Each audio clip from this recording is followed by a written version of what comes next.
Marlin K. Jensen, you are here today at the Tabernacle, here on Temple Square, beautiful day, for a reunion of the Grow family, of which you are part. That's right. Tell us a little bit about it.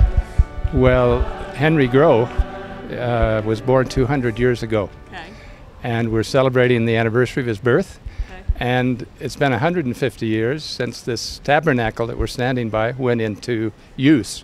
Right. So we're also commemorating that event because Henry was the engineer of the roof and the superintendent of its construction. Right, which it's almost like one of the 7 wonders of the world, isn't it? Very few nails were used. It was all kind of put up there. It was, with wooden pegs and rawhide strips, and it's amazing that it's still standing. And well, they knew how to build in those days.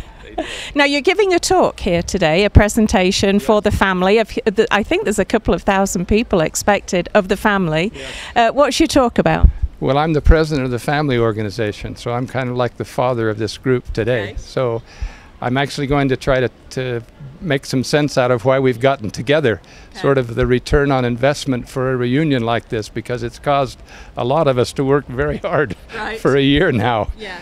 And what we hope to pull out of this is a greater understanding and love for our roots, our family, our ancestral family.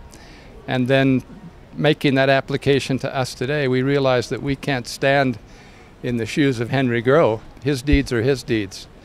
And we've got to produce something worthy in our own time if we're going to be strong links in what I think is a really fine family chain.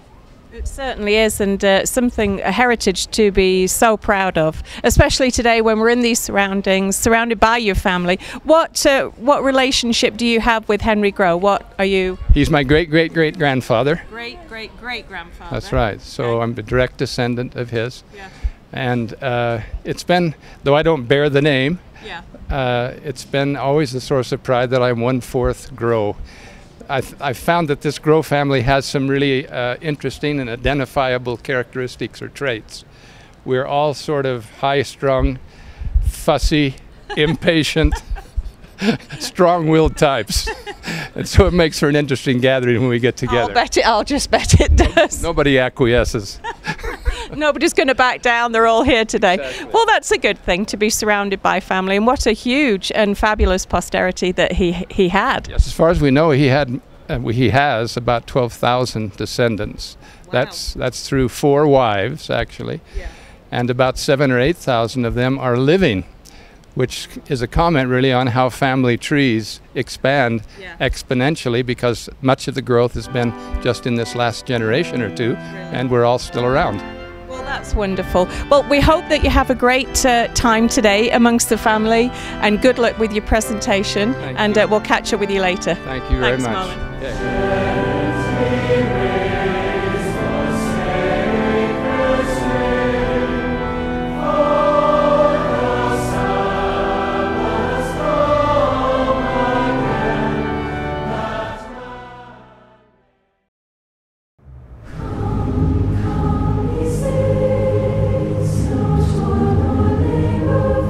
Stewart, I'm holding here in my hand a business card, presumably from some time ago, from Henry Grow, who was an architect and builder here in Salt Lake City. And all morning you've been giving a fabulous lecture to different groups here at the Grow family reunion in the Tabernacle. Can you tell us a little bit about what you've been saying? Certainly. Henry Grow was the man that built the Tabernacle roof. He started out in Pennsylvania building bridges for the railroad. And of course you had to have a significant structure to hold a railroad train. Right. And he applied that same principle to the trusses in the tabernacle roof. Okay. And so he converted to the Mormon church at 25 years old, still built a few more bridges, then came out to Salt Lake when he was 34 years old. And he first built a couple of large mills for the church, and then built a bridge over the Jordan River. The unique thing about the bridge was that he built it in Brigham Young's backyard in one piece, then took it apart, and then took it out to the site a couple of miles away and rebuilt it, reassembled it. And that was a 134-foot span over the Jordan River. And then then I guess he gained the confidence of Brigham Young that he could design a building. Brigham Young asked him how large of a roof he could build, and he said, I can build it 100 feet wide and as long as you want. Well, he ended up building it 150 feet wide without any interior supports, and 250 feet long was where he stopped. He could have gone on forever. The arch trusses are the unique structure in the tabernacle. Nothing had ever been built like this before. It was built with native wood, harvested from the mountains. It was built one timber at a time, being lifted in the air on scaffolding, and then the pieces were assembled in the air. So it's a very unique structure. At its time, it was the largest unsupported roof with an interior column, unsupported, in the United States, and within 12 feet of the largest structure in the world that was unsupported. But those larger structures were built out of iron rather than out of wood. Yeah, so it really was an amazing thing that he did, and probably the culmination of his professional career, I suspect. I mean, it's not like he could have gone to university and got a degree in structural engineering. He kind of was learning on the job, wasn't he, and putting all that knowledge to use here. They were certainly learning on the job. He did build a model and tried out some techniques, but much of what he'd learned from building bridges with horizontal trusses he used in building the arch truss. The other unique thing about the tabernacle is that they had very little metal or iron to use as nails, because they had to either take the rims off of wagon wheels or use horseshoes and melt them down, because there wasn't a steel industry out here. This was before the railroad. The tabernacle was finished in 1867. The railroad didn't come until 1869. That's when the Golden Spike was driven. So just definitely a fabulous building that we've got going here. We're going to let you get back to you just giving lecture after lecture here. It's a great thing for the Grow family. You've got a lot of information for them. Thank you so much, Stewart. Thank you.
Robert, we're here in the beautiful Tabernacle in Salt Lake today, and it's having a big milestone birthday, isn't it? It is. This is the 200th anniversary year of Henry Grow's birth, but it's also the 150th anniversary of the use of this building for General Conference. On October 6th, just 150 years ago, was the first time General Conference was held here. Wow. And behind us, you can see a lot of my Grow relatives going through tours of the Tabernacle. They're scheduled every half an hour all day long. Okay. And they have a chance. We've opened all the doors of the roof and put mirrors in them so they can look in and see this massive bridge superstructure that Henry Grow built.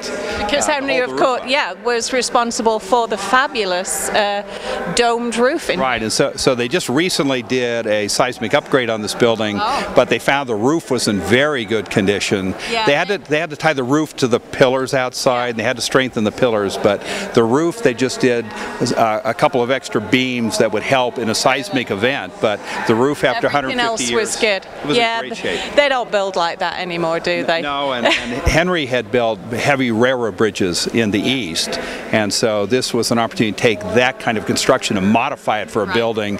It became the largest open-span wood building in the world at that point. It's a international civil engineering landmark. Yeah, it's almost like one of the 7 wonders of the world at its time. It was listed by the civil engineers as one, so it ranks up there with the most famous things like St. Peter's in Rome and other things. So now we're here at the Grow family reunion, and you're giving a presentation. Yes, I'm talking primarily about Henry and his families. Okay. So tell us a little bit about that then. Okay, well Henry's married a girl named Mary Moyer from his own hometown when he was 19 years old.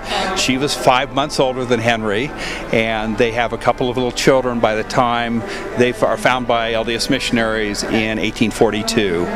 They rapidly accept the gospel. He's baptized in the Delaware River. She's baptized right after giving birth to their 3rd child. And within a year, even though he'd been prosperous where he was building bridges, they are in Nauvoo, Illinois.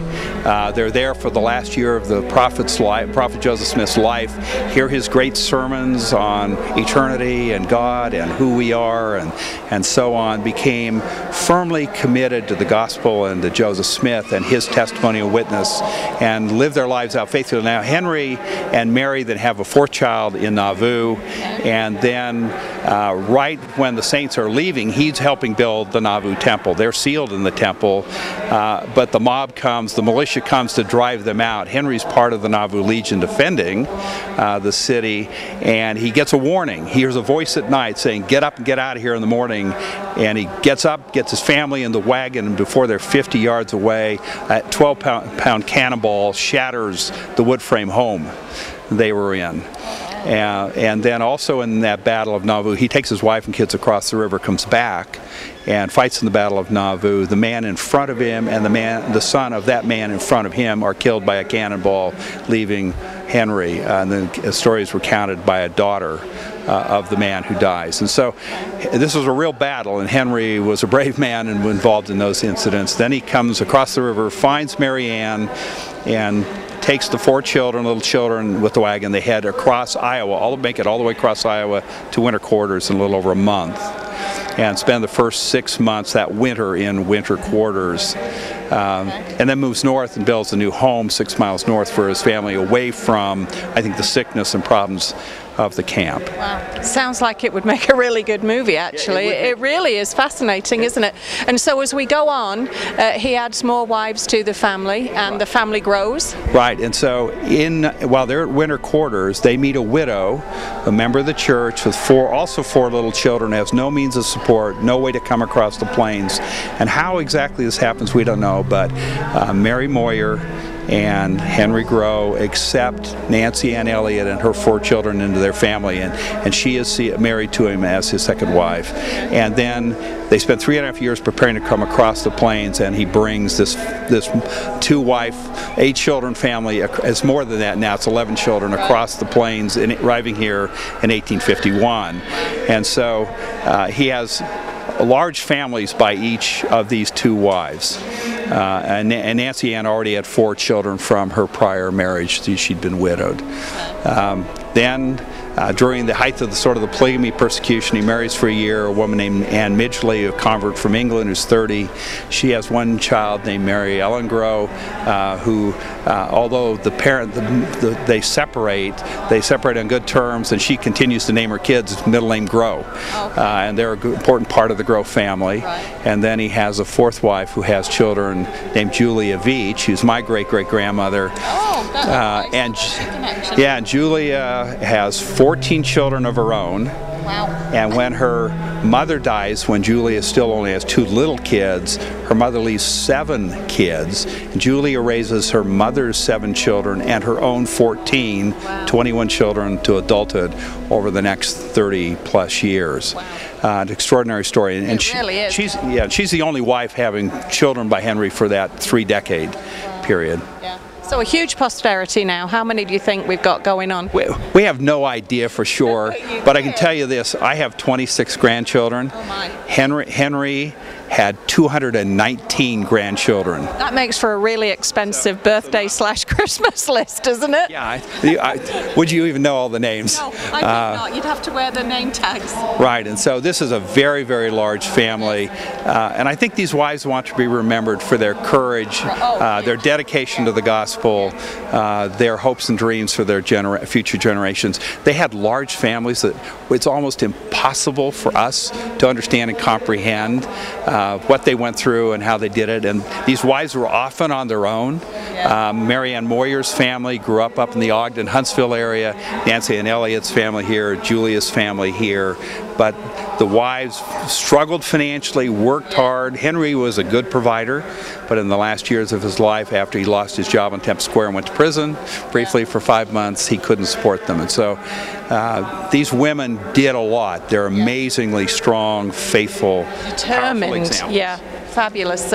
Talk about Wonder Women. Yeah. Probably Wonder Woman's got nothing on these ladies. Now, it seems that we've got this great big reunion going on today. How does one get a gig here in the Tabernacle? Do you have to know somebody? Good question. Well, first of all, you have to know the guy who built the roof of this spectacular building, Henry. That helps, yeah. But one of his descendants was the church historian for many years, Marlin, Jensen. Tremendous man, loved by the leaders of the church, who 5 years ago gave us permission to give tours of the tabernacle. It had been 40 years since this family had been able to see inside the roof and see the massive bridge structure, and so we did that 5 years ago. And you're still doing it today. And Marlin was able to do that, and we've arranged this. All these kids are now 5 years older, and there's another several thousand descendants. We're giving them a great opportunity to see the tabernacle as well. You really are, and what a great place to hold a family reunion. We want to thank you so much, Robert, and I'm sure everybody's looking forward to your presentations. Thank you. Thank you very much.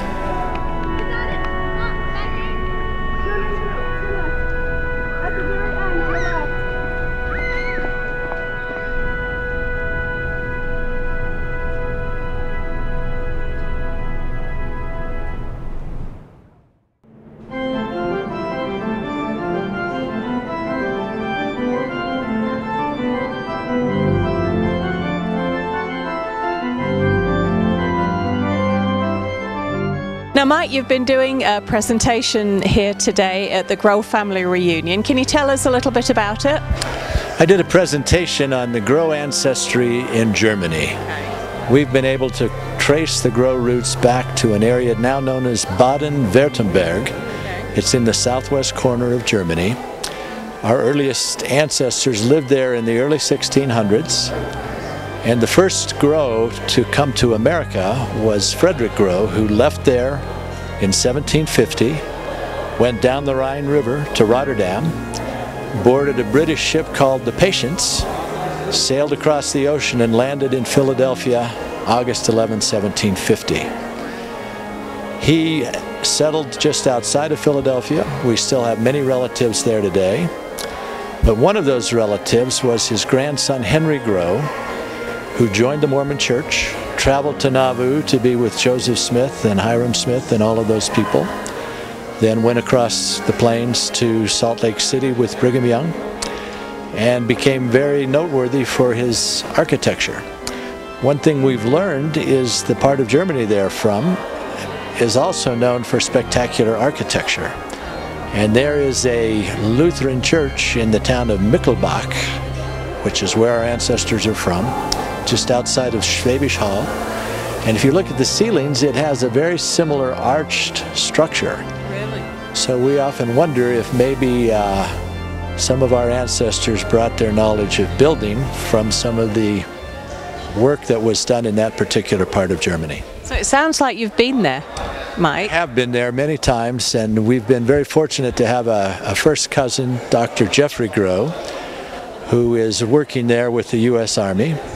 His wife is a native German, and we've had the opportunity to visit these places and see some of the same buildings that our ancestors undoubtedly either worked on or in while they were there. Did you find any cousins, distant relatives while you were there? We didn't find any living ones. We found some graves with people whose last name was Grow. Yeah. We undoubtedly still do have relatives in that area. And there's actually a famous toilet company in Germany with the name Grohe, G-R-O-H-E, and some of our relatives apparently put an E on the end of their name as well, so they may be related too. Well, that might be a line for you to pursue one of these days when you're over there. So coming from Germany in the 1600s, 1700s to here.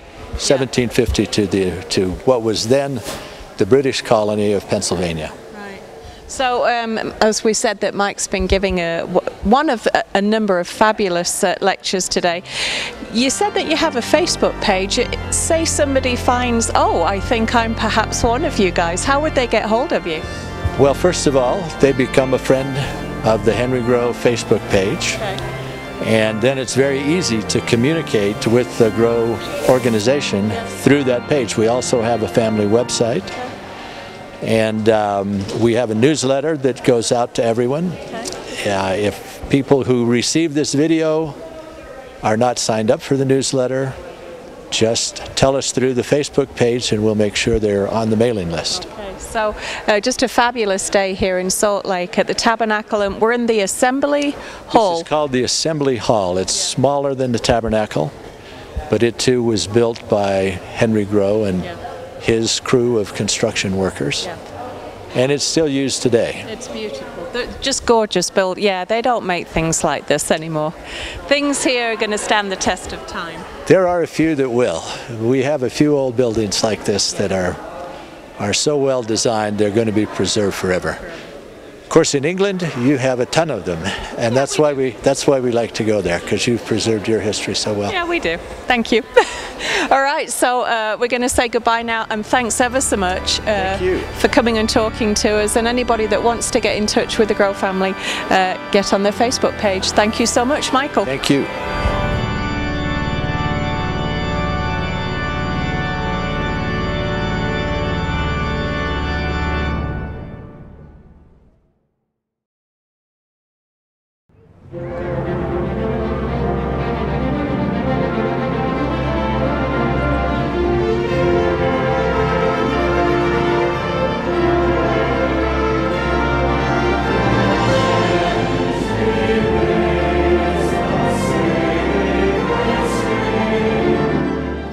You are the great-great-grandson of Henry Grow Jr., who, if I remember the history right, he was the actual chief carpenter for the whole church in his day, but came out to here from Pennsylvania. Do you want to tell us a little bit about the family in Pennsylvania?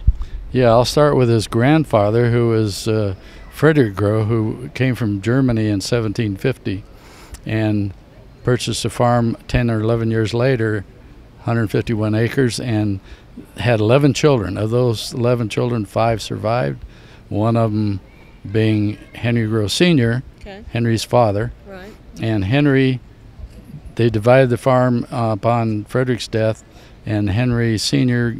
obtained 1/5 of it, or 53 acres. Okay.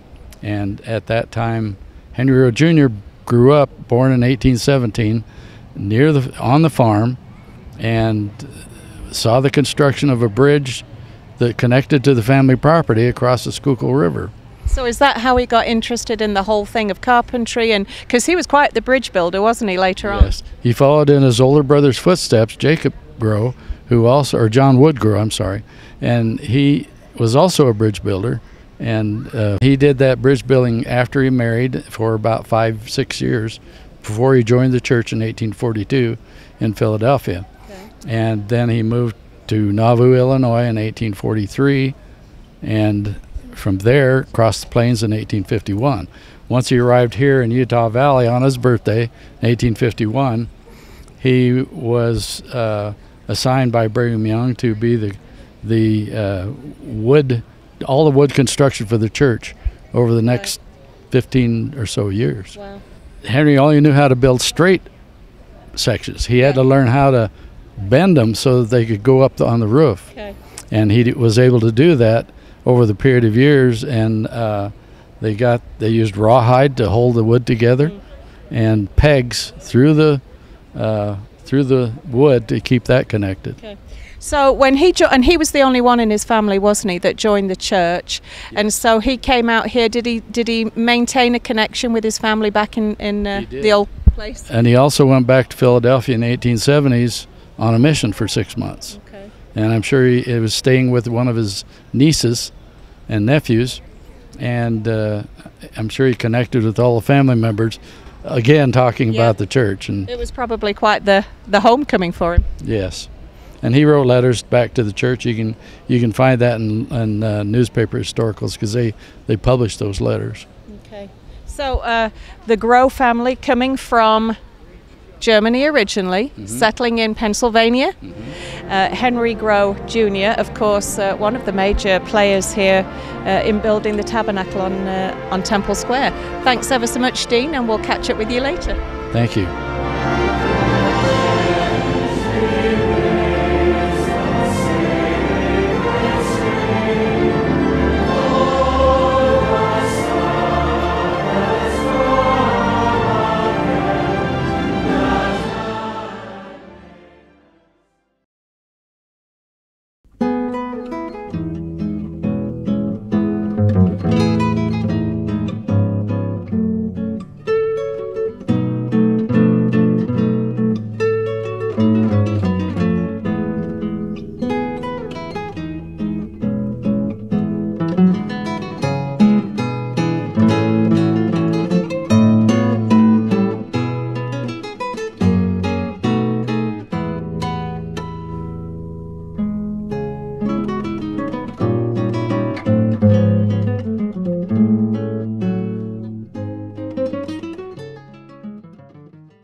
Robert, we can't leave here today without finding a little bit out about the structure of this building, because it really is a marvelous thing, isn't it? It is incredible, and if you look up at this roof, it looks solid, but what it is a series of bridge trusses. There's a stone pillar there, a stone pillar there, and a bridge truss 80 feet tall on an arc, and the truss itself is about 15 feet thick, and it's built with what would be like 4 by 16 inch pieces of cut lumber, all built together into a truss structure.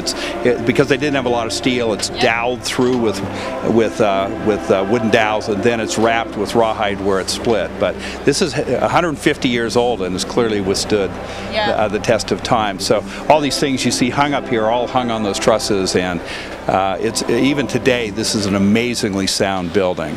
Right. By the way, this was the most famous tour in Salt Lake until about 1900. There was a stairway outside here. You could buy a ticket. You could go up there, and then you could go up on the roof. Oh, wow. And this is the highest building in Salt Lake, but for the temple, and you can see everything around it. Right. They don't do that anymore, though? No, you can't get in, but you can. We've set this up so our grandkids and kids can look inside the roof now and see the bridge structure, but they don't let anybody climb to the top up No, like they because used. that would literally be a little bit too scary. Pleased if we let health and safety would be stepping in somewhere along the line. Do you know offhand how long it took to build the actual roof? Yeah, it was about 2 years long. It wasn't that long. Once Henry got the go-ahead, it happened very quickly. And we have pictures of the structure going up truss by truss. And by the way, the church architect wandered around Temple Square while that was going up telling people it would fall down. Because he wanted to put a pitched roof on it, which would have never stood. Right. And Brigham Young went to Henry because of his bridge building and said, I need this building, what can you do? And Henry said, he studied the lumber, and he said, I can build it 150 feet wide and as long as you want it. As long as you want. So what was it? What did it end up being? 150 feet wide and it's 250 feet long. And the trick was putting these trusses at the end that are only half trusses leaning on what's called a king beam, one massive beam at each end. And where did the timber come from? Just came from the canyons up here.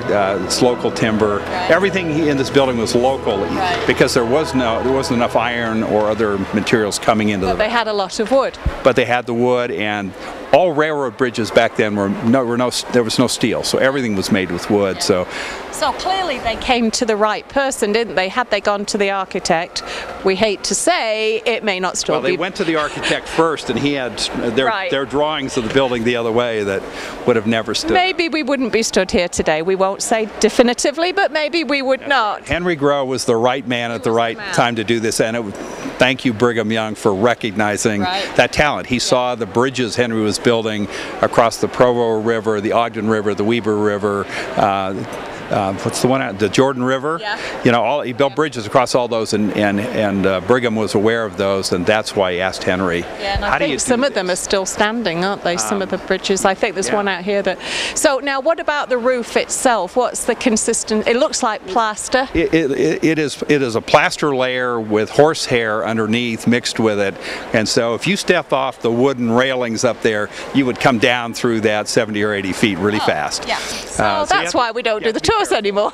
Yeah, a few of us have actually been up there. But I hope you trod lightly, that's all I can say. We were very careful. Okay. So thanks ever so much. That's a little bit of history. Clearly Robert's the guy to come and talk to in the Grow family here. If you need to know any more details, thanks so much, Robert. Thank you very much.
Dallin, I understand that as part of the reunion festivities today, people could have gone on a driving tour, not necessarily to see things that are still there, but the location of where some of the buildings were, although some of them are still there. But so we're going to take a look, a virtual tour, if you will, of some of these buildings that were there.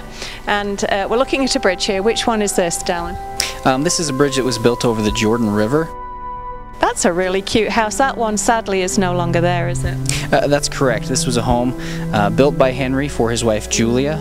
This was just a few blocks from where we stand today, but you're right, sadly it's no longer here. That would have been a peach today. The old drama theatre. Yes, this was another example of a building that he designed and created. Moving right along. Yep, this is the bathhouse. Now there was some hot springs here, I think, and they built the baths over the hot springs, right? Yes, that's right. This, I believe this was Warm Springs is where this was located in Salt Lake. This image here, this is a gravestone of Henry Grow. This is right here in the Salt Lake Cemetery. People can go and visit. So that is something that we can actually physically go and see. Yes, that's right. And of course, the building that we're standing in right now, this is the Assembly Hall. He designed and built this building. Yeah, in fact, he had more to do with this building, the actual building of it, didn't he, than he did with the tabernacle, but just a gorgeous building. Yes, that's right. One thing many people don't know is that he designed and built the original adobe tabernacle before the current tabernacle was there. So when they pulled that one down, this one came into being. Yeah. Yes, exactly. There was a social hall that he built as well for dances and social activities. Yeah. As well as the ZCMI building. It had an iron front that he had ordered and had brought here and assembled. Yeah, so that iron facade was quite beautiful, and I don't know if that's still on it. I bet it is, because everything he builds just seems to last forever. So I think that there online are maps that people can download to take this tour, to see where their illustrious ancestor built all these gorgeous buildings.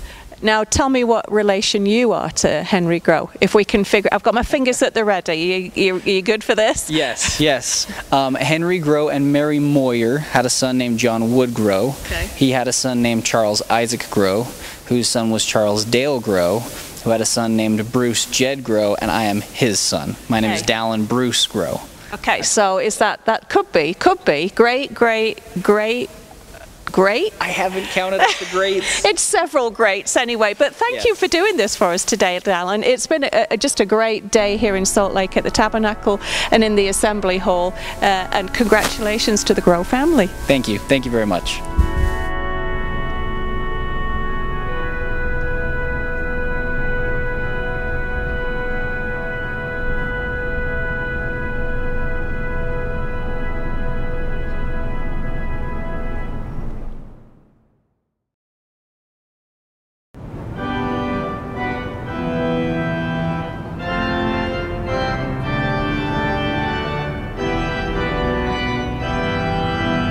Marlin, let's talk for a little bit about the importance of family history. Now, we know it's very important to the Church of Jesus Christ of Latter-day Saints, but more than that, it's important to you and your family. Why is that?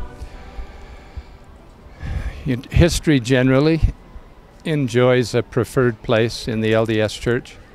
On the day the church was organized, Joseph Smith actually was commanded to keep a record. And within that record keeping, I think by far the most important records that are kept are the records of the ordinances that are performed for us within the church, and the records that we keep concerning our families. If the ultimate objective of Mormonism is to end up in heaven together as families, living with God, then family automatically becomes our most important focus here in this life.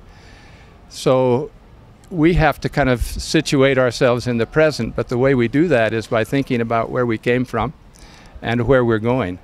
And where we came from typically is from a lot of really good people who were born before us, who hopefully at some point joined the LDS Church, made good decisions, made sacrifices, helped create the kind of abundant life that we get to live today.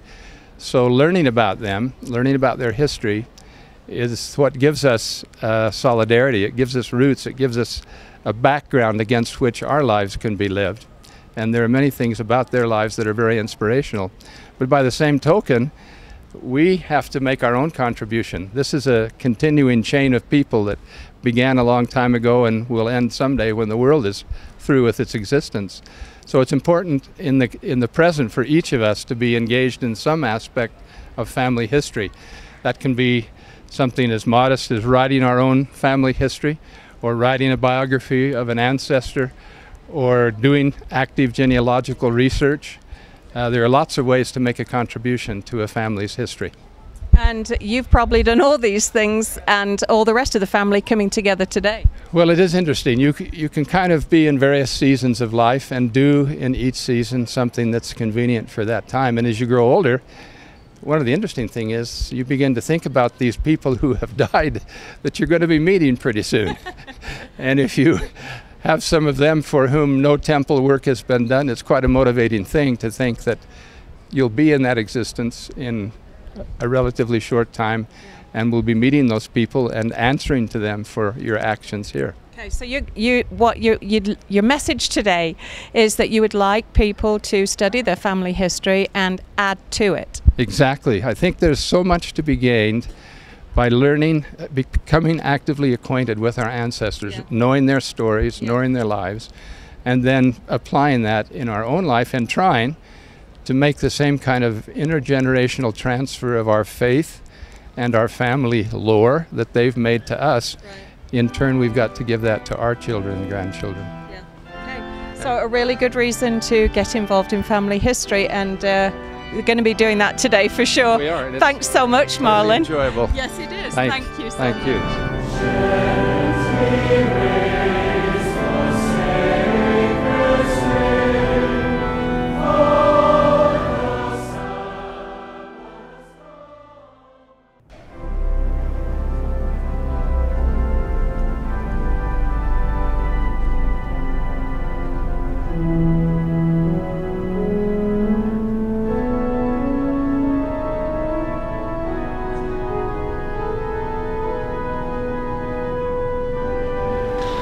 Take a minute on the left or right or front or back and shake hands with a grow you don't yet know. Come on.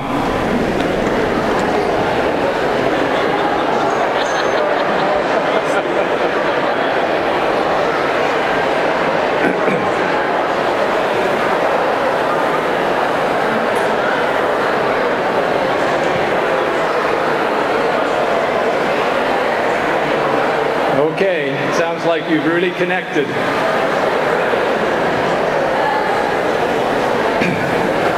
Grows are nothing if they're not gregarious and noisy. Thank you so much for making the effort to attend this reunion. Let's just pause for a moment and count our blessings as a family. We are here because we're descendants of Henry Grow Jr. or married to one.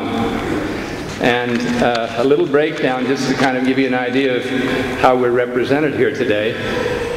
We think that Henry has approximately 12,000 descendants. 7,000 or 8,000 of those are living, which shows you how exponential growth becomes in the later generations. For this reunion, we have about 825 people who are registered. Not all of them have come yet. Some are coming, I think, just for the afternoon part of our gathering. But looking at it from the wives' perspectives, we have 3 wives represented here today. In the Mary Moyer family, we have 180 people from John Wood, 97 from William Moyer, 39 from Mary Elizabeth, 8 from Charles Moyer, and 123 from Maria Louisa. In the Nancy Ann Elliott Veach line, we have 82 from Josephine Streeper and 2 from Sarah Ann. Good going, you Sarah Ann-ites. From Julia Melville Veach, we have 44 through Mary Ann, 25 through Otto Sylvanus, 91 through Sylvester Veach, 21 through Marco Bartlett, including at least one of you whose name is Marco. Is Marco here? Great. It's a nice preservation of a beautiful name, really. And 2 from Theodore Melville. Who are you 2? Good for you. Thank you. I'd like to thank the LDS Church for, again, allowing us to dominate Temple Square for a day. It's actually quite a, I won't say concession, but a very nice gesture on the church's part. We had at least one person ask, just stop by and wonder how they could make arrangements to do what we're doing today. And I told them they'd have to be related to Henry Grow, is the only way that we know of.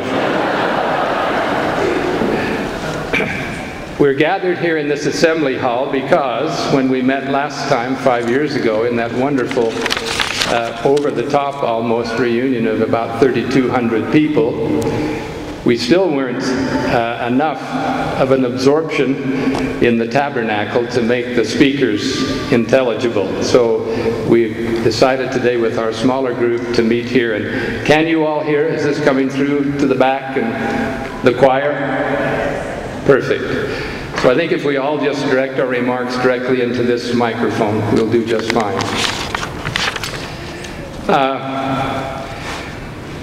We can take some consolation from the fact that this assembly hall as well was constructed under the supervision of Henry Grow.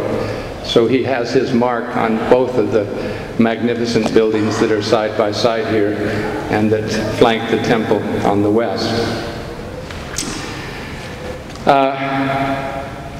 2 nights ago we came early and we were in the tabernacle, just a few of us, conceiving of how today would go. And as we stood at the back of the tabernacle and looked to the front, the immensity of that building just overwhelmed me personally.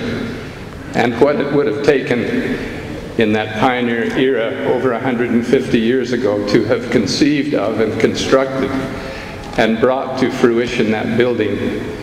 It seemed to me that it might be one of the few things in life really worthy of the overused adjective awesome, or maybe more importantly and more appropriately, awe-inspiring, even today.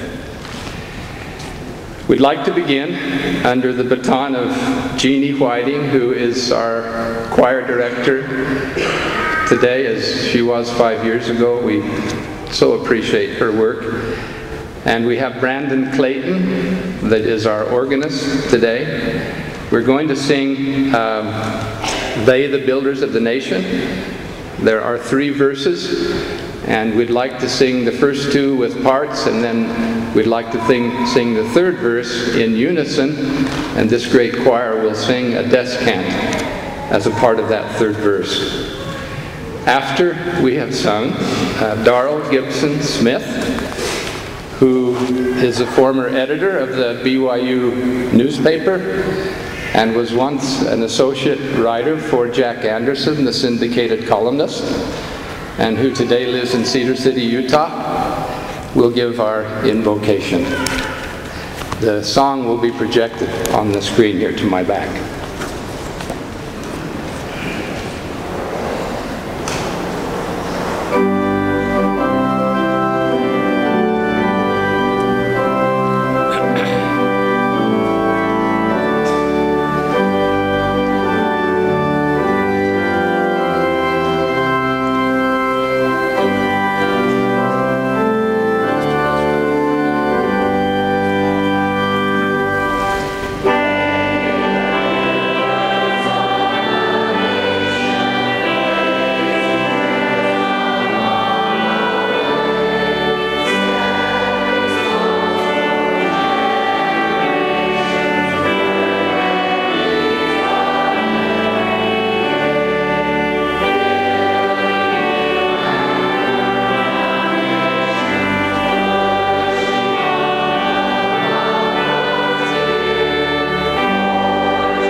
Father in heaven, we are so grateful to be gathered at this sacred and hallowed place to honor our common ancestor who had a valiant role in the restoration of the gospel in this dispensation. We are grateful for the lessons that we learned from the life that he lived. We're also grateful for the women who were our common ancestors also, for their lives through great trial that they lived with courage and honor and faith and obedience. Please bless us to open our hearts this day to feel thy Spirit that is present and to share a sense of family that draws us closer to thee and to one another for the eternities. And we say these things in the name of thy Son, Jesus Christ. Amen. Amen.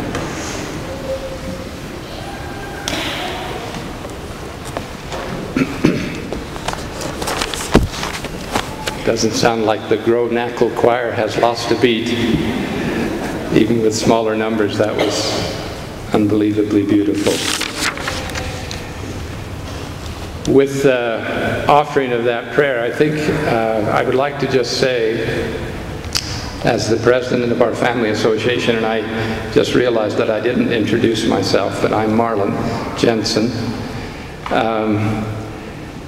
We have to remember, I think, and be sensitive to the idea, to the fact that though Henry converted to Mormonism and made service to the church the guiding light of his life, now 150 years beyond that and 12,000 descendants down the line, there are a number of his descendants, I don't know how many, who have gone other ways religiously. And so I think when we meet in these sacred precincts, and when much of what we do is directed toward the LDS faith and LDS principles, we would never want anyone to feel excluded or to not be a part of our family group on the basis of religion. So however we can show our impartiality and our love and the egalitarianism that we ought to have as a family, especially in religious matters, we want to do that and have a welcoming open door to all of our cousins from whatever religious persuasion they may come. I'd like now to introduce two of our cousins who have agreed to moderate the meetings that will take place at 1:30. As we planned the reunion, we thought about trying to create some kind of a setting in which we could be smaller than 800 people all in one room. And we decided we would divide out into wife groups. And as it's turned out, we really just have two groups. The Mary Moyer descendants will meet at 1:30 in the chapel. No, they'll meet here, actually, here in the Assembly Hall. So at 1:30, if you're a descendant of Mary Moyer, we'd love to have you come here. And Dallin, if you'd stand, who is a Mary Moyer descendant and a freshly minted graduate of Utah State in communications, is going to try out his skills and get us talking together, sharing together, trying to get acquainted on a little smaller scale. It might even be an idea for future reunions where we do break into family groups occasionally and become more intimately acquainted than we can do in this macro position that we're in. So Dallin, thank you so much for taking this on today, and we look forward to you being our host here in this building. Kimberly Herterick is a descendant of the beach side, and a lovely lady who actually is one of the strongest Grow family supporters that we have. And she'll be moderating the group of you who descend from the beaches, and it will be held in the chapel in the Joseph Smith Memorial Building. So it's just 50 yards from here, and the chapel is on the mezzanine of that building. So if you go in on the lower ground floor, you could take an elevator or walk up a flight of stairs to the mezzanine and enter the chapel.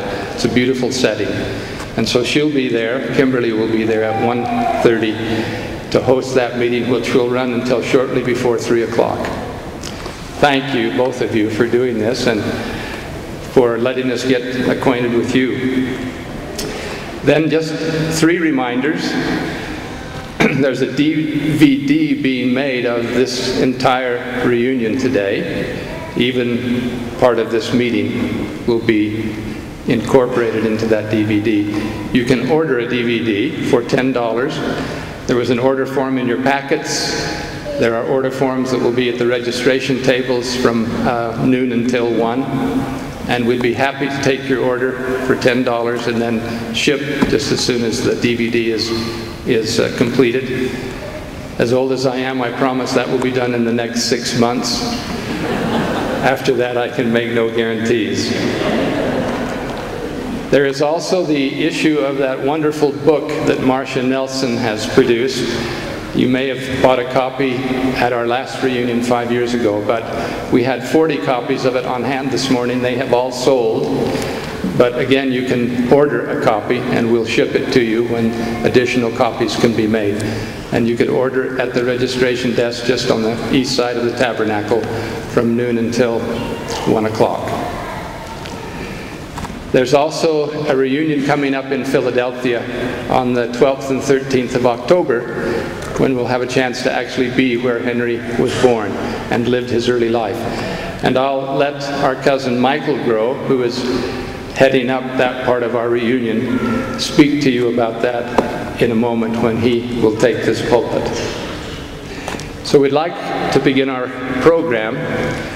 We're saddened today by one thing, and that is that Elder C. Scott Grow, who has been serving in the First Quorum of 70, over the last year or so, contracted serious emphysema, has lost a large portion of his lung capacity, and has had to be retired early from his status as an active 70, and has gone back, he did about a month ago, to Idaho to, as he puts it, quietly live out his life. His term as a 70 was prematurely cut short by about a year, and we originally had him scheduled to be our keynote speaker here today. He sends his love, he sends his deep regrets that he couldn't come, but he was kind enough to make a video presentation for us to watch, a DVD, which we'll now play, and I hope you'll enjoy him on film. Won't be quite as good as it might have been in person. So, Craig, if you'll run that now. Brothers and sisters, it's a pleasure to speak to you today. I regret that I cannot be here in person, but I hope through the medium of digital video recording that I may nonetheless provide helpful perspective on this occasion. As many of you already know, it is entirely fitting that we meet in this building. And I repeat this story for the young people and those new to this reunion. As you look at the unique elongated dome roof above you, you can be proud to know that it was designed, engineered, and built by our common ancestor, Henry Grow, Jr. Everyday tourists are told here that this roof was originally made without nails. The trusses were supported by wood blocks and rawhide. But don't worry, metal was added in 2007 to be earthquake-proof. But think of this, Henry Grow's engineering held without modification for 140 years. The design came from Henry's work as a carpenter, making and building railroad bridges. Here's another outstanding perspective about Henry. When this tabernacle was built, there were only 2 other buildings in the entire world with this much unobstructed interior space. One was the Grand Ballroom in the Tsar's Palace in St. Petersburg, Russia. The other was the Spanish writing school built by the Austrian Emperor Charles VI in Vienna by arguably the greatest architect of all time. That was Fischer von Erlach. Think of it. The other builders had huge budgets and the best engineering talent in the world. And then there was Brigham Young and Henry Grow with wood, rawhide, and a lot of ingenuity and almost no money. Henry was originally from Marion Township in Pennsylvania, then a relatively small village and now an important suburb of Philadelphia. He was baptized there, and then he came to Utah in 1851. I continued to draw inspiration from his example. You know, my dad wanted to be an architect just like Henry, but when he went to the University of Idaho, he found out you needed $200 to buy all the material needed to be an architect. He had just come back from the war, from the Army, newly married, didn't have much money. He found out you only needed a pencil to be an accountant. So he became an accountant. And that was my start in the business world as well, before being called into full-time church service. And those examples bring me to my thoughts for today.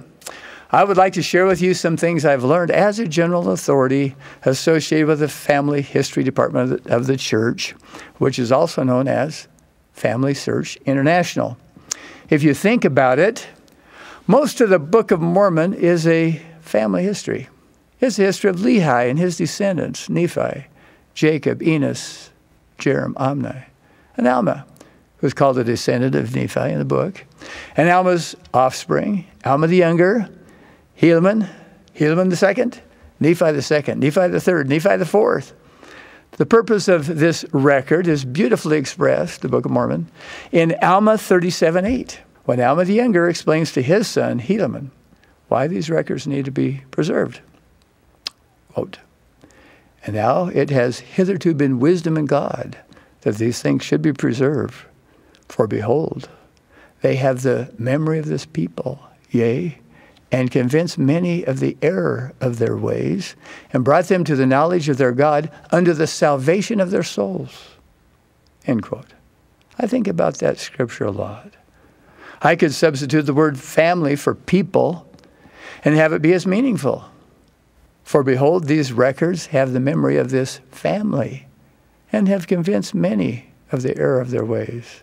Consulting the past gives us identity and purpose, and we learn from our ancestors. The scripture continues, "and brought them to the knowledge of their God, unto the salvation of their souls." It's no wonder that the restoration begins with the angel Moroni teaching the young boy Joseph Smith, through several visits, about the coming forth of the Book of Mormon. And then Moroni reminds Joseph of the last two verses in the Old Testament. Here's the revelation. "Behold, I will reveal unto you the priesthood by the hand of Elijah the prophet before the coming of the great and dreadful day of the Lord. And he shall plant in the hearts of the children the promises made to the fathers, and the hearts of the children shall turn to their fathers." When you think about it, that the first section of the Doctrine and Covenants is a preface added years later, then we realize that the hearts turning to the fathers, found in section 2 of the Doctrine and Covenants, was a very first recorded revelation of the restored gospel. Why was that so important, Heavenly Father, that the restoration start right there?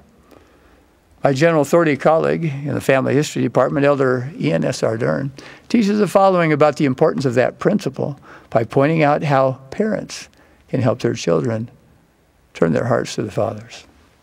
Quote, "How do I get my family actually involved in family history?" he said. "It's sitting around and having a talk about, I remember when. Our children at that moment make discoveries about their parents.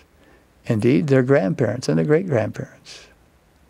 And the discovery is a motivation to understanding who they are." End quote. And that can be represented with the following diagram. First, we discover our family, and then we discover things about ourselves. Then after that discovery comes the gathering, finding more family members, adding them to the family tree or family search, and then performing their ordinances in the temple. President Henry B. Eyring in the last General Conference taught of the importance of gathering the family of God. He observed that it is now the norm for young people to find ancestors and add them to the family tree, and then to serve those same ancestors by performing their baptisms and confirmations. The youth have caught the vision admirably.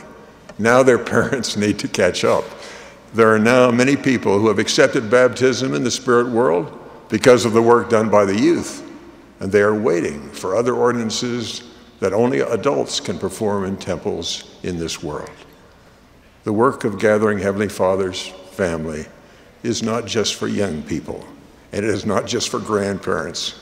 It is for everyone. We are all gatherers. The combination of these discovery experiences celebrated and completed with the experience of gathering more family into the temple has led to a strengthening of all these families. The world at large bears us out in this principle. I found that the research, lifelong research of Dr. Marshall Duke of Early Childhood Development Center at Emory University in Atlanta, Georgia, instructive in this regard. Dr. Duke concluded, quote, "The more children knew about their family's history, the stronger their sense of control over their lives, the higher their self-esteem, and the more successfully they believed their families functioned. The do you know scale turned out to be the best single predictor of children's emotional health and happiness. The single best predictor of a child's emotional health and happiness is whether the child can answer these questions such as, do you know where your grandparents grew up? Do you know where your mom and dad went to high school? Do you know where your parents met? Do you know of an illness or some other difficult circumstance that your family overcame? Do you know the story of your own birth? This can be powerful. This is Alma's memory of his people. But it can also be a way, as Alma teaches us through the ages, to bring people to a knowledge of God. Here's an example that can be helpful. This is Kevin Dewey and his wife, Alejandra, and their son, Dale. Kevin approached his bishop, Bishop Tate, and asked if he and his wife could teach the bishop's family how to index records. In preparation, Kevin spent 90 minutes preparing spiritually and tactically for the visit. To Kevin's surprise, when he showed up, what did he find? The bishop had invited a non-member family to join them in learning how to index records. Kevin started the visit with a prayer and then introduced the Tate family to the bishop's own great-grandmother, Lydia Ann Corey. Lydia was a pioneer convert from Derbyshire, England, who settled in Payson, Utah. Kevin shared the doctrine that many of our ancestors who have accepted the gospel are engaged in missionary work on the other side of the veil, and suggested that Lydia is among them. Kevin indicated that there was an indexing project available that was tied to Derbyshire, England, when Lydia lived there at the very time. The family then successfully indexed a few names that ran into a problem. They couldn't read the handwriting. That often happens with indexing. They came up with a possible answer, but they were still unsure. And then Kevin asked, has anyone said a silent prayer? How does this possible answer feel? One of the children of the non-member family, a 9-year-old boy, said, I will pray. And he started to pray. After a time, he said, it feels right to me. As Alma says, through the records of his people, many were brought to the knowledge of God and to the salvation of their souls. This is then how this all comes together. The strengthening that comes from discovering and gathering leads to and is reinforced by new spiritual insights and stronger testimony. And again, as Alma says, leads to the enlarging of the memory of this people, or in our case, of our own family. And so this is what I've been thinking about for the last few weeks. How are we doing as a family? How does the Book of Grow compare to the Book of Mormon? We no longer need to learn a new language and engrave metal plates to capture our records. We can upload photos and stories to Family Tree. We can record stories on the Family Tree mobile app and upload them directly to Family Tree. I believe that the records and memories of the Grow family are every bit as rich, important, and instructive as the records of Lehi's family in the Book of Mormon, particularly for you and me and for our posterity. There's an old African proverb that says, when a man dies, a library burns. When I take a quick look at the state of the Grow family records, I make the following observations. There are many ordinances that still need to be done. There are many of our cousins who are not yet in Family Tree. Most of us do not have stories or photos about our grandparents or even our parents. If you look around you or think of your own grandparents or great-grandparents, how much longer will they be available to you to record their stories for your posterity? Brothers and sisters, nieces and nephews, and children, grandchildren, great-grandchildren, we must, quote, enlarge the memory, end quote, of our own family, of the descendants of Henry Grow, Jr. This is my invitation to all of us through these following 4 points. First, ponder this. What do the teachings of Alma and the experience of Joseph Smith with Moroni and President Eyring mean for you? Second, what will you do about it? Third, I invite you to focus on the 4 generations closest to you. And fourth, ask your own relatives or ancestors to share their stories and photos with you. Then have them record them and preserve them, and you can preserve them by uploading them to Family Search before the opportunity is gone from us in this life. My prayer is that we may in this way continue to discover who we are, continue to gather our family on both sides of the veil, strengthen each other with spiritual insight and testimony, and in so doing enlarge the memory of this, the Grow family. I conclude with my witness to you. That manifestation of the Holy Ghost that we call the Spirit of Elijah that is spreading across the earth, and that all are having heart-turning experiences, turning their hearts to the fathers and the fathers to the children. And we need to capture this great privilege and opportunity of our day and our time to let that Spirit work in our own hearts and minds and souls to the turning to our fathers and our grandparents and great-grandparents, those who have helped us become who we are.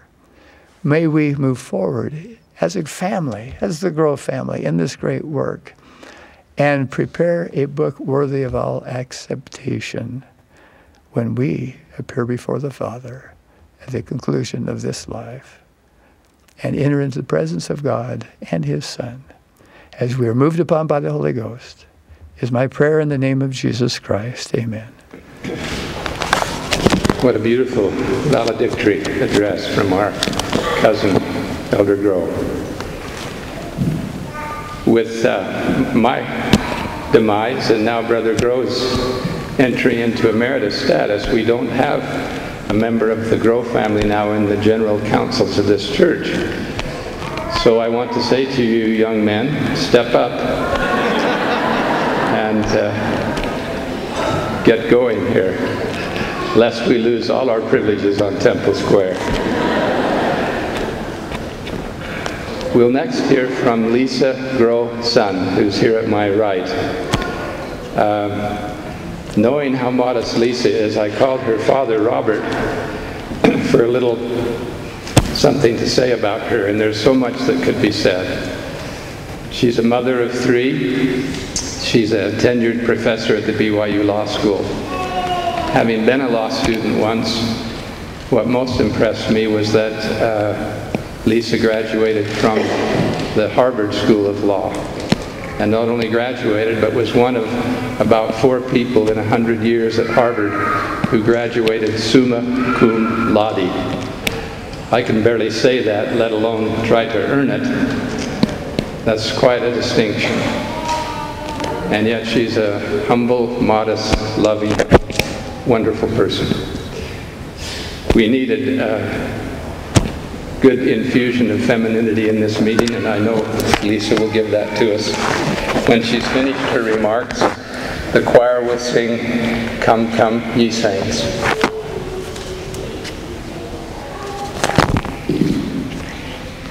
Thank you, Elder Jensen, for that overly kind introduction.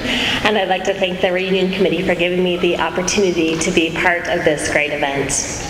I'd like us to reflect for a moment on why we have these family reunions, and in particular, why we tell stories about our ancestors.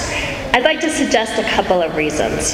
First, as my mother often reminds our family, as she does all the family history work in our family, when someone speaks your name, you are not forgotten. All of us want to be remembered for the good that we did and tried to do in our lives. As we learn about our ancestors, we grow to love them.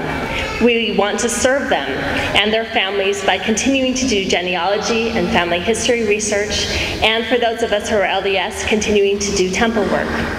Second, learning our family's stories gives context and richness to our understanding of our history in a way that bare facts and recitations of church history and doctrine do not. Even the stories of other people's ancestors may not provide us with as much clarity and understanding as the family stories of those who came before us. Third, family stories also connect us to a broader family, just as we are here today.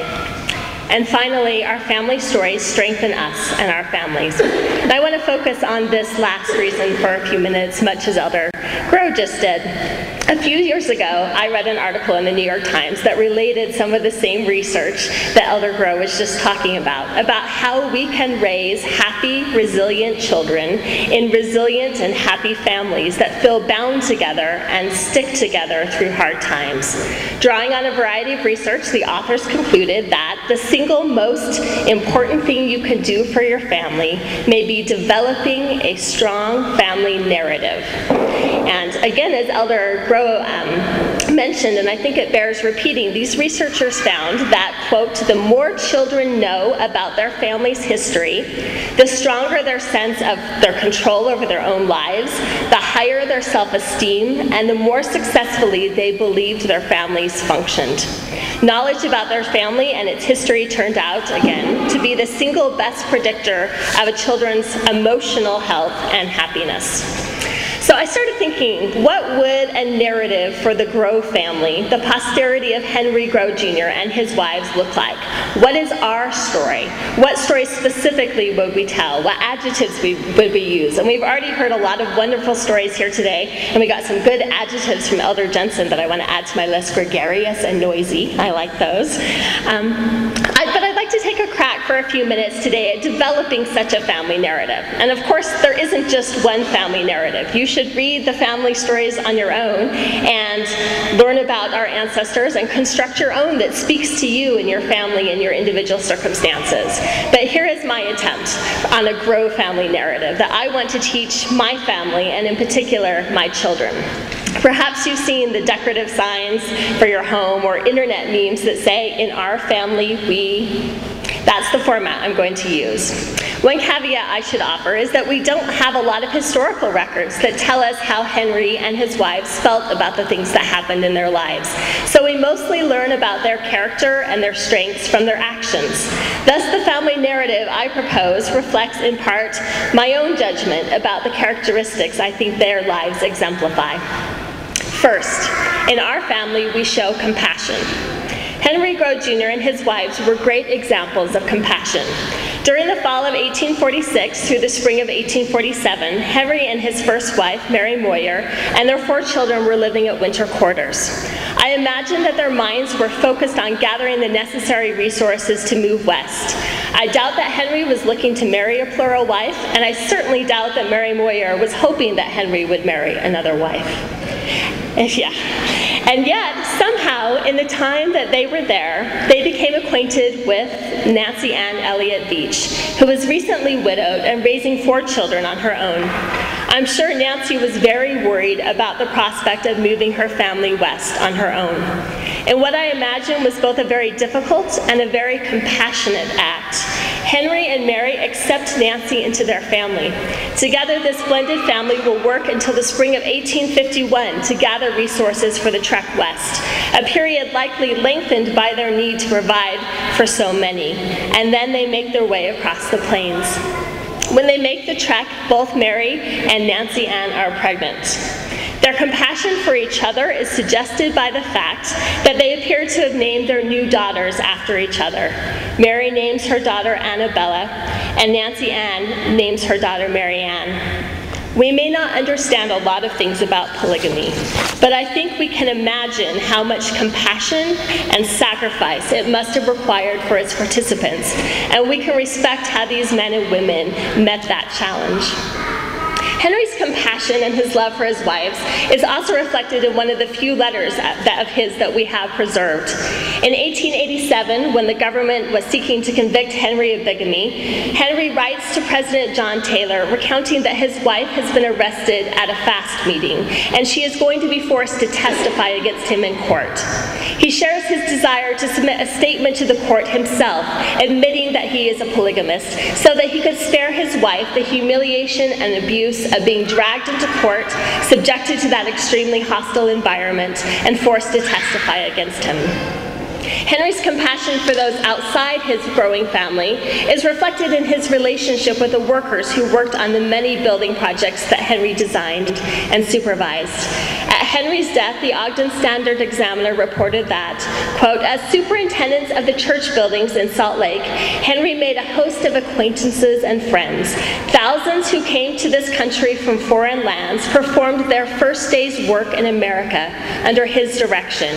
He was a gentle taskmaster, and all the men loved him.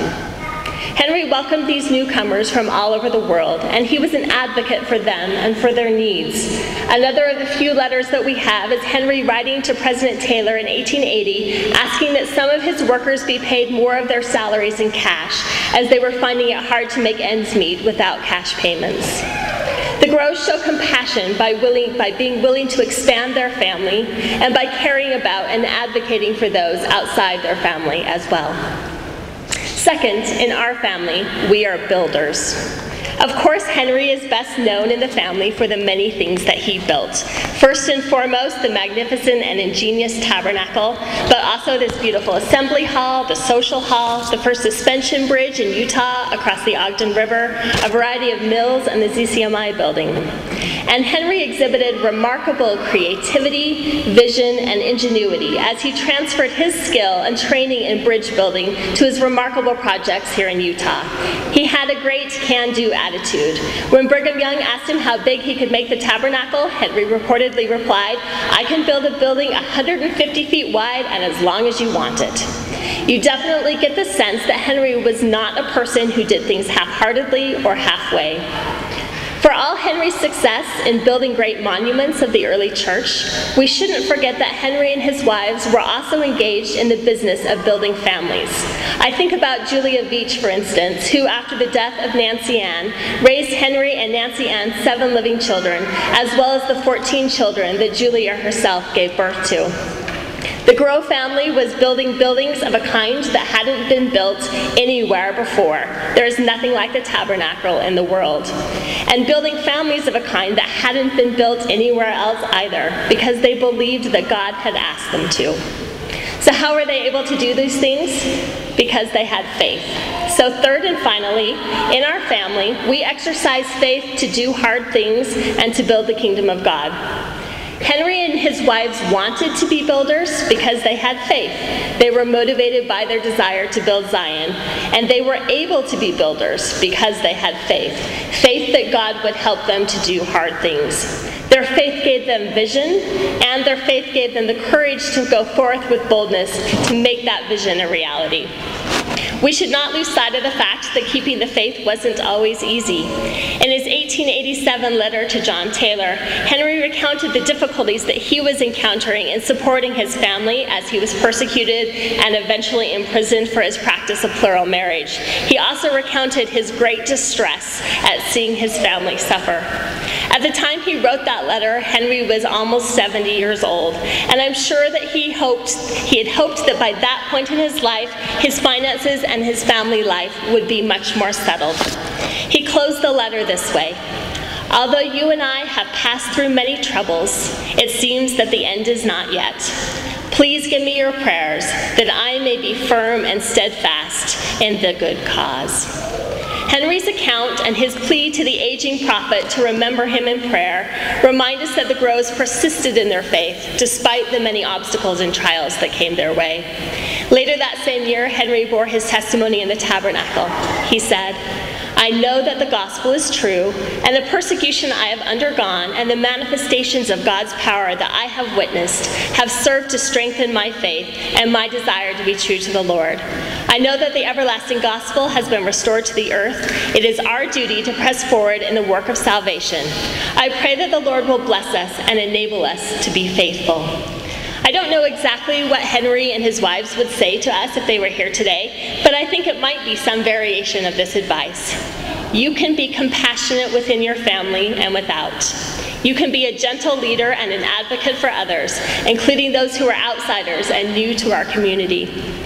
You can be a builder, and you can build with creativity, ingenuity, and vision. You can build things you didn't know you could build, and you could build things that no one else has ever built or even imagined.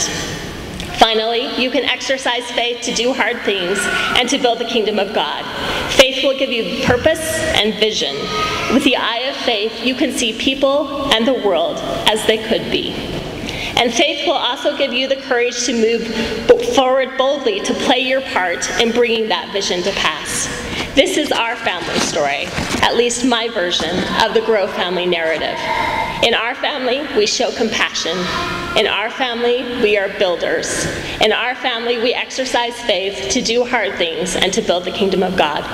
I pray that we can all find our own part in this family story and carry on this Grow family legacy.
coming in for a landing. Over the last 5 years, the group that you see seated in front of you here has constituted our family organization and the planning committee for this reunion that we're experiencing here together today. So I wanted just to pause for a moment and acknowledge and express appreciation.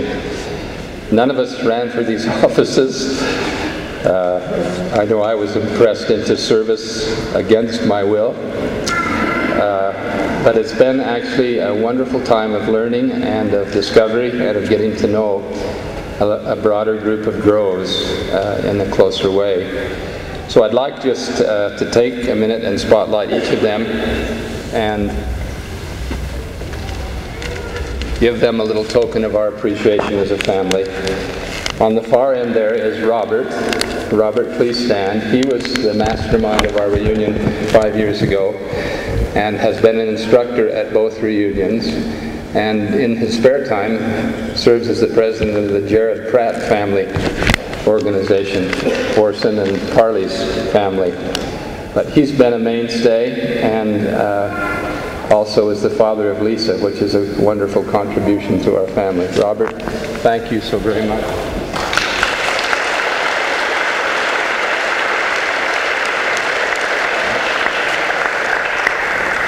Robert works as the head of Envision Utah, which is a quasi-governmental agency trying to figure the future of Utah out. He's a very important person in the future of our state. We can be very proud of him. I wish he would run for governor someday. Dean Grow. Dean, would you stand? Along with Marcia Nelson, who is not able to be here today, is the genealogist extraordinaire in our group. Dean is the one who served as our registrar for this reunion, kept everything straight, organized our temple work yesterday, and is just a jewel in every way. I'd like to just, on behalf of our organization, thank him and ask you to give him a round of applause, if you would.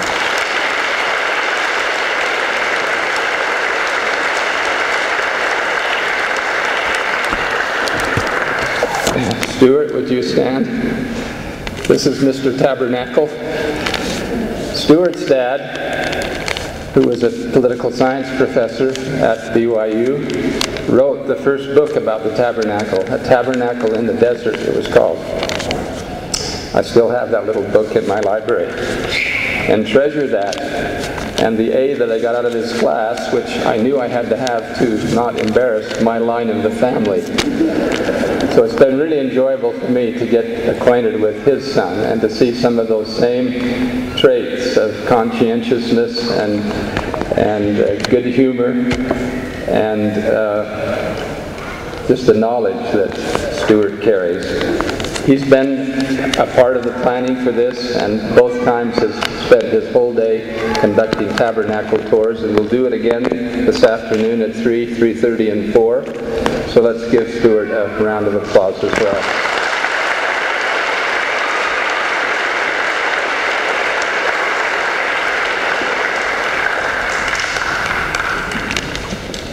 Jeannie Whiting lives in Connecticut. I wished I knew more about her, but she is definitely a great musician, and with energy and enthusiasm and skill has pulled a choir together last time that I think was in the 300s. This time a few smaller, but still of great quality, and added so much on both occasions to our reunion. Please join me in thanking her if you would.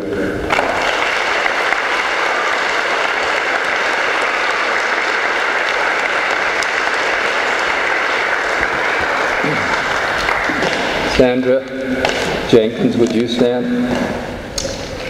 Sandra has been the editor of our newsletter for the last 5 years. And if there are any of you who have talents in this regard, please apply, because her resignation is already submitted.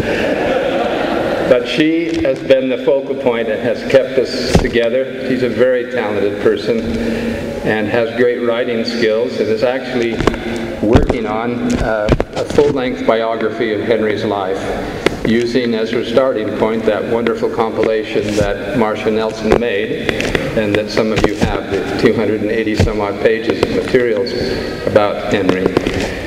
It's not a do-it-in-a-month kind of project, so it may take a year or two more. But we're pulling for her and want to thank her for the work that she's done and will do in coming years, and offer her a little token of our appreciation.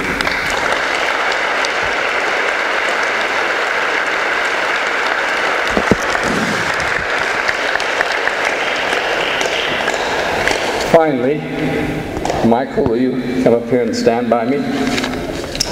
Michael Grow is a cousin that I really hadn't known, even though he grew up in Ogden and I grew up in Huntsville. But it's been an honor to become acquainted with him. He's a top-notch intellectual property lawyer working in Washington, D.C. But he has designs on coming west. He was in Huntsville yesterday looking for a house. So his future's looking much brighter. He is organized, creative, funny, gentle, and the group of us would like to propose that he become the new president of our family organization. He's already agreed to do this, but I thought it might be nice to give him one last chance to back out. Seeing none, I'm going to ask us just to give him, in the good old Mormon way, a vote of support to become our new president. I want him to have this little book as appreciation for work done and for work yet to be done. Stay here.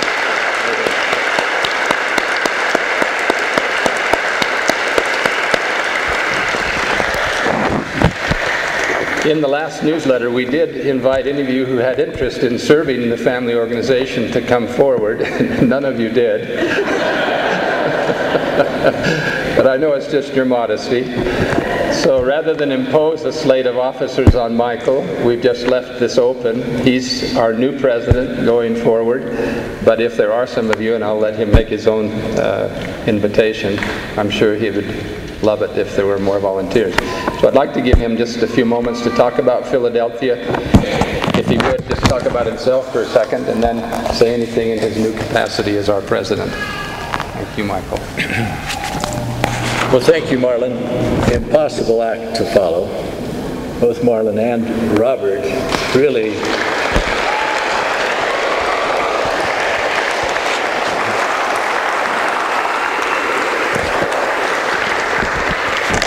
they gave awards for leaders of family organizations. These would both get the Best Oscar award. They've really done an exceptional job. And all of the people that Marlin mentioned have just been wonderful. Jeannie is really got talent. She could be on America's Got Talent. She's a phenomenal director. And this organist that we have up here is a Tabernacle organist. A guest organist. He is good. We were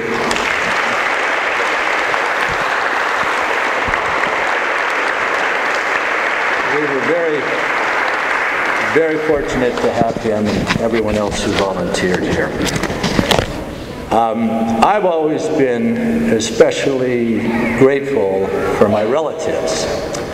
And I've got great cousins. Couldn't ask for better people. But the importance of good relatives was really brought home to me when I was courting my future wife. Leslie, stand up and let everybody see who you are here.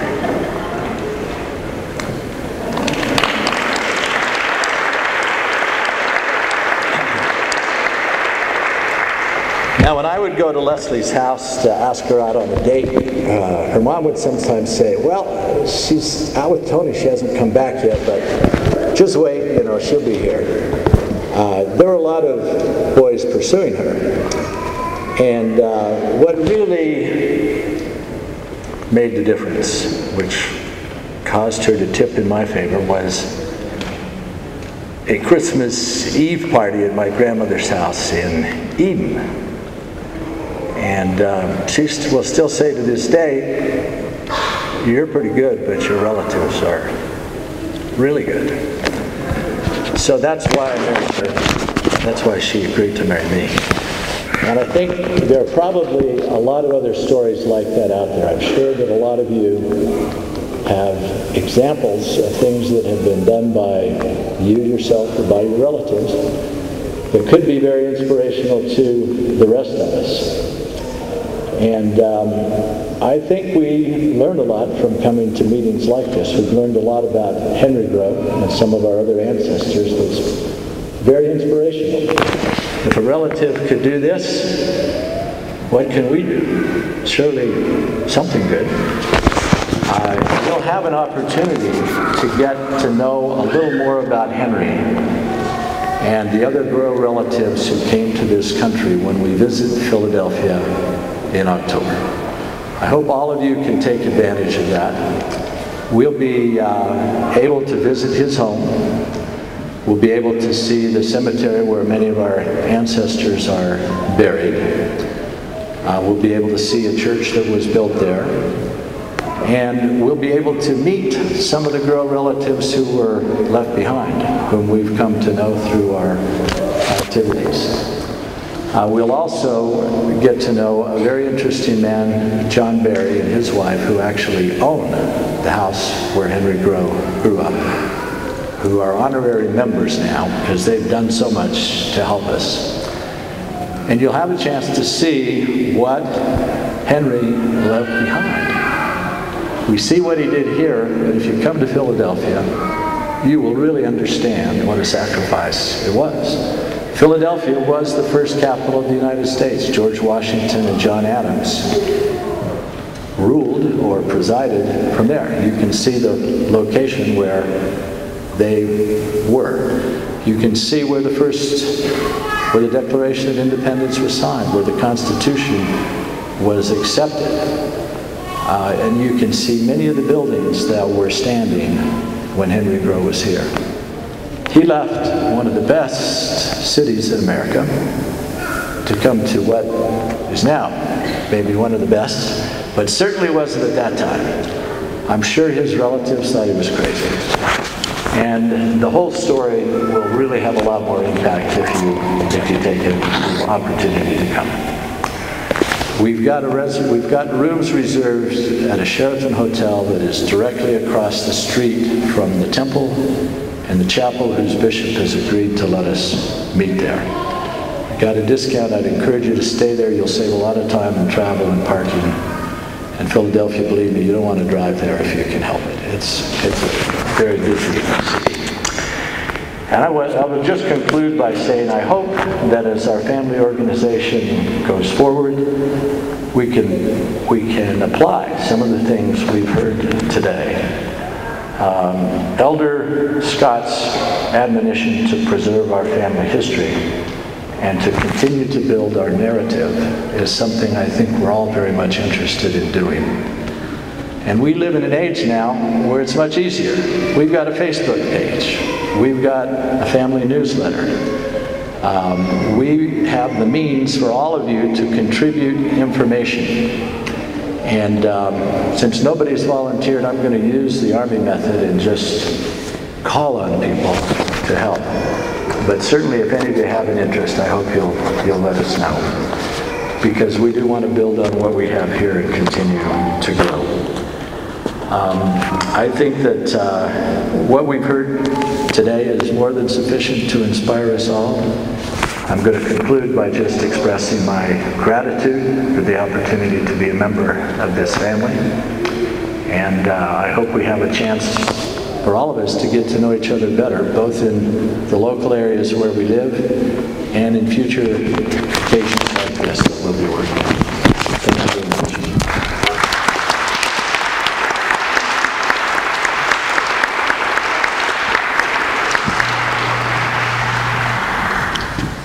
Thank you, Michael. Michael's the height of the young man my wife was dating when I met her. 6'5".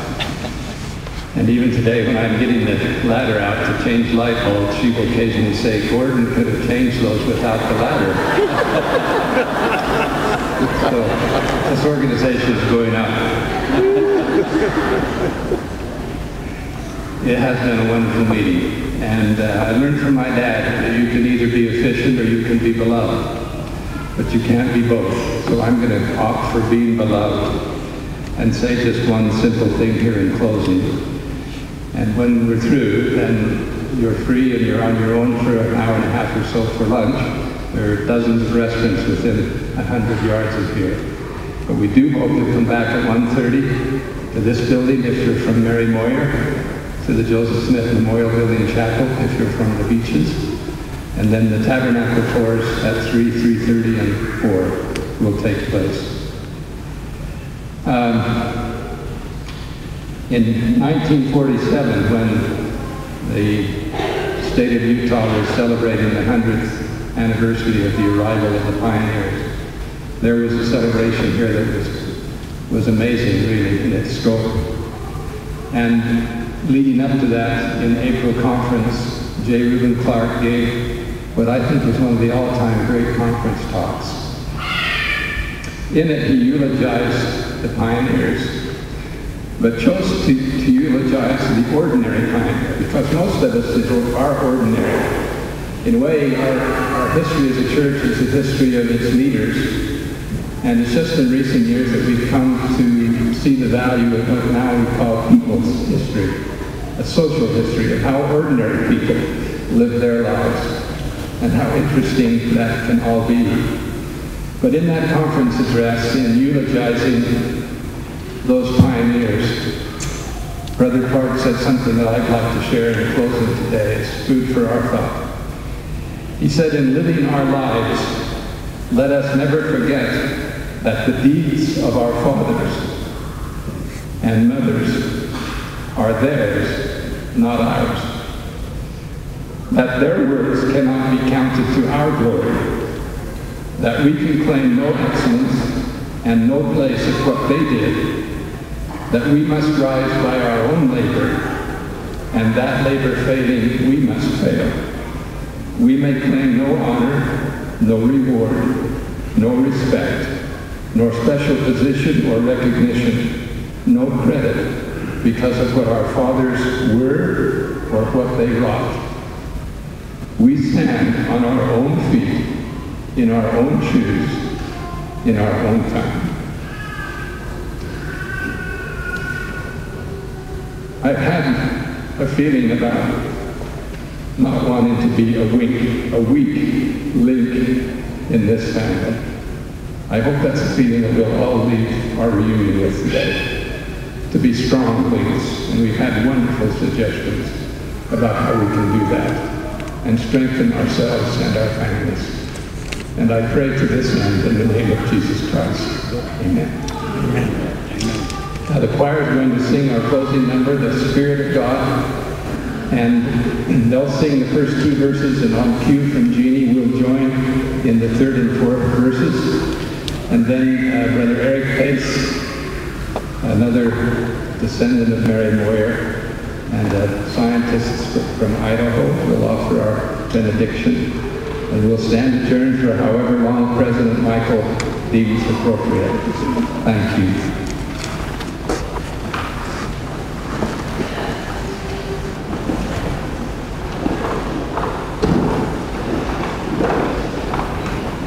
This arrangement of the Spirit of God is called the Hosanna Anthem, and it's a special arrangement that was first composed by Evan Stevens for the dedication of the Salt Lake Temple and has been sung at every temple dedication since. And I learned today that Henry Grow is the one who helped devise whatever the means were to hoist the top stones of the upper levels of the temple. So what a wonderful accomplishment that would have felt like to be finishing the highest heights of the temple.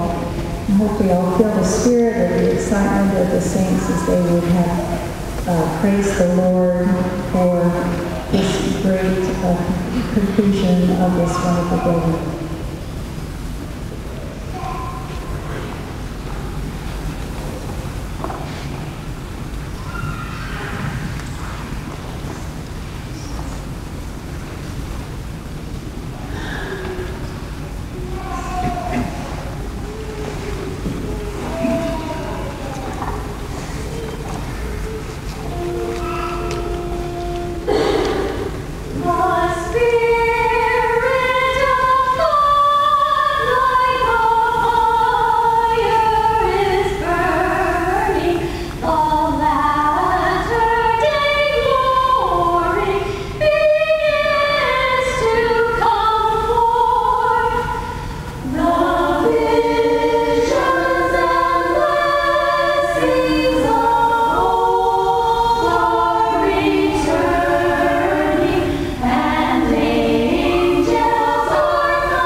with humble and grateful hearts, we bow our heads before Thee, and